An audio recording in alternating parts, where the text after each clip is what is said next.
Welcome to the deep dive. Today we're getting into Robert Greene's The 48 Laws of Power. It's really a collection of historical observations about how power works, or how some believe it works. That's right, and our source today is a summary of those laws.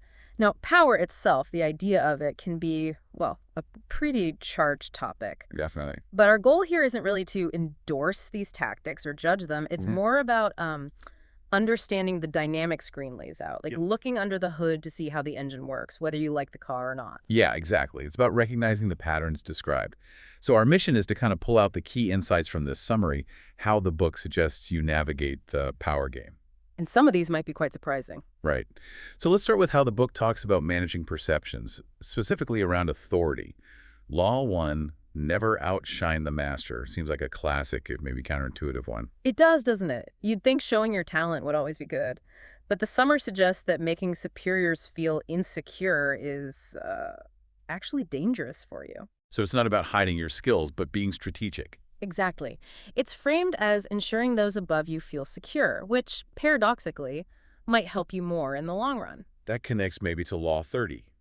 Make your accomplishments seem effortless. Why hide the hard work? Well, the summary's take is that effortlessness adds to the aura. If it looks too hard, or you reveal all your tricks, it sort of diminishes the magic, perhaps, raises questions. Makes you seem less naturally gifted. Something like that. It's about preserving that mystique of competence. And then Law 34 flips it. Be royal in your own fashion. Act like a king to be treated like one. This seems more about projecting your own self-worth. Precisely. The summary emphasizes self-respect, confidence. How you carry yourself signals to others how you expect to be treated. It's like setting a standard that people often unconsciously tend to follow. Okay, so that's perception. What about the, let's say, covert strategies, Law 3? Conceal your intentions. Ah, yes. This is about keeping others off balance. The summary says if people don't know your real goal, they can't really prepare a defense. It mentions using decoys, red herrings. Smoke screens. Right, classic misdirection. And that feels linked to Law 4. Always say less than necessary. Holding back information. Yeah, the idea here is that silence or brevity can imply depth and control. You say less, you risk less, fewer chances of saying something foolish or revealing too much. It adds to that air of mystery again. Law 12 is interesting. Use selective honesty and generosity to disarm your victim. The Trojan horse analogy really fits here, doesn't it? The summary highlights how a calculated, kind gesture, a small truth, can lower someone's guard significantly. Build trust that can be exploited later. That seems to be the implication, a strategic investment in disarming someone. Moving on to relationships. Law 2 is quite stark. Never put too much trust in friends. Learn how to use enemies. That sounds incredibly cynical.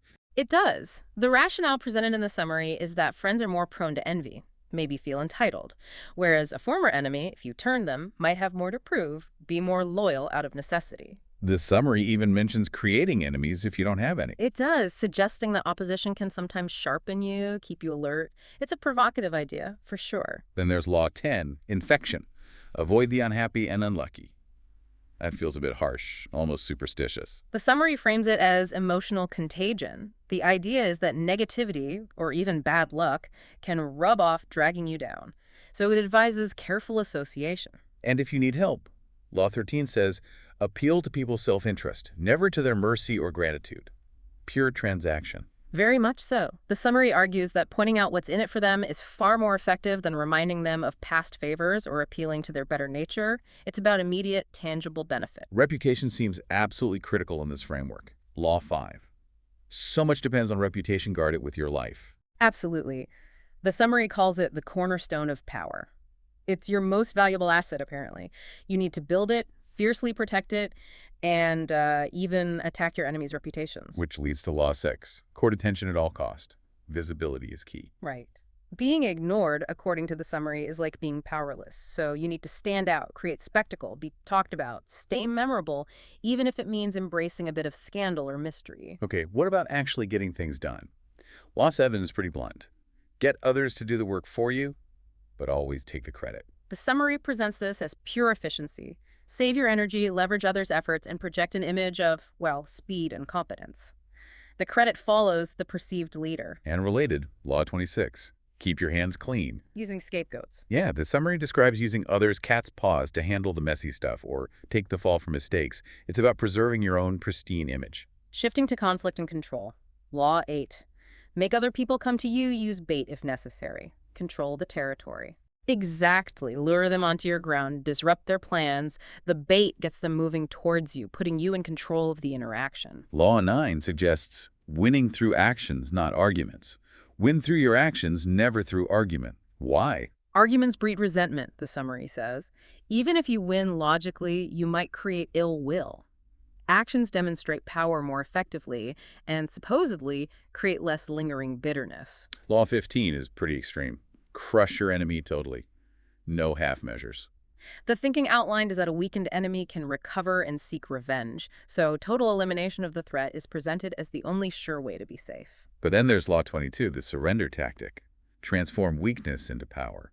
That seems contradictory. It's about strategy when you are weak. Instead of fighting a losing battle, the summary suggests, choose to surrender.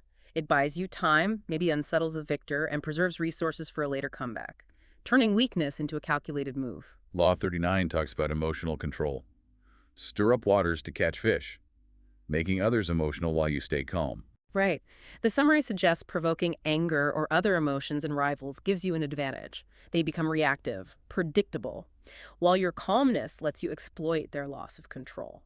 How about maintaining your position long-term? Law 11. Learn to keep people dependent on you. This is about ensuring your indispensability. The summary argues that if people rely on you for something crucial, you maintain your independence and power over them. It even warns against teaching them too much. And Law 20 advises the opposite of commitment. Do not commit to anyone. Stay neutral. The idea is to remain independent, courted by all sides. By not taking sides, you become the master of those who need your support, playing them off against each other, perhaps. Okay, understanding people. Log 21 is intriguing. Yep. Play a sucker to catch a sucker seemed dumber than your mark. It's about playing on ego. The summary suggests people relax their guard around those they think aren't very bright. By appearing less intelligent, you make them feel superior and less suspicious of your motives. And Law 33 is quite direct.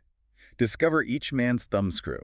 Find their weakness. Yeah, the summary says everyone has a vulnerability and insecurity, a secret desire. Finding that thumbscrew gives you leverage, a way to control or influence them. Timing comes up again. Law 16.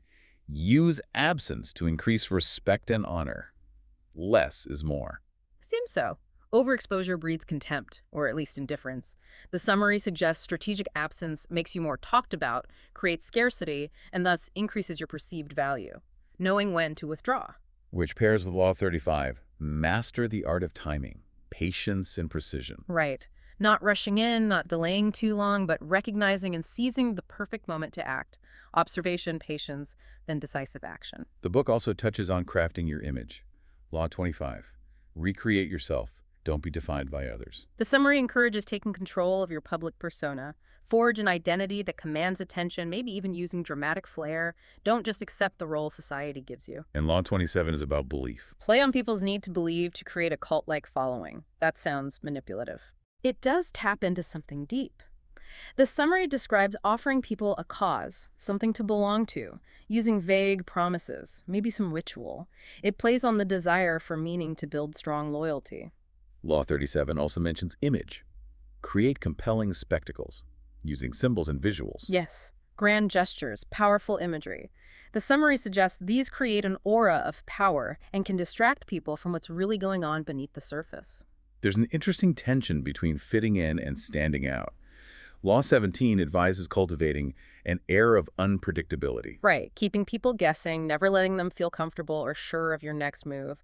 It creates unease, which can be a form of control. But then Law 38 says, think as you like, but behave like others. Blend in outwardly. Exactly. The summary suggests that flaunting unconventional views can attract negative attention. So keep your true thoughts private if necessary, but conform in behavior to avoid unnecessary trouble. It's pragmatic.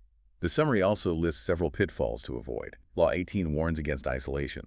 Yeah, cutting yourself off means losing access to information, allies. You need to circulate, stay connected. The crowd can offer protection. Law 19 is crucial. Know who you're dealing with. Do not offend the wrong person. Sounds like basic social intelligence. But elevated to a law, Misjudging someone can have disastrous consequences, according to the summary. And Law 40. Despise the free lunch. Be wary of gifts. Because they often come with hidden strings, obligations, or tricks. Nothing is truly free in this view of the world. Law 41 warns about stepping into a great predecessor's shoes. It's hard to shine in someone else's shadow. The summary advises forging your own distinct identity and path. Law 46 is interesting. Never appear too perfect, displaying flaws. Yes, to seem more human, relatable, and crucially, to deflect envy. Perfection can apparently breed resentment. And finally, among the warnings, Law 47. Do not go past the mark you aimed for.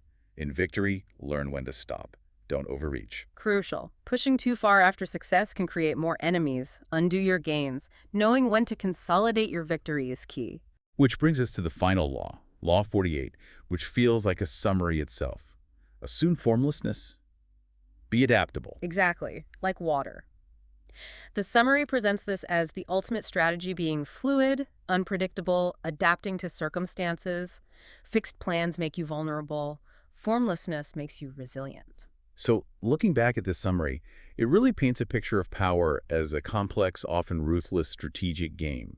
It's about perception, information, relationships, timing, all viewed through a very specific, calculating lens. It definitely provides a framework for analyzing interactions in a certain way. And again, we've just been exploring the ideas as presented in the summary material, not necessarily advocating for them. Absolutely. It's about understanding your perspective. Mhm. So a final thought for you listening. Now that you've heard about these laws, what dynamics might you start seeing perhaps in your workplace or even just watching the news? Yeah, where might you see these principles playing out, subtly or overtly? It certainly makes you think about the difference between understanding how power works and how, or even if, one should wield it. It does. And if this has sparked your interest, diving into Robert Greene's full book would obviously offer much more detail and context.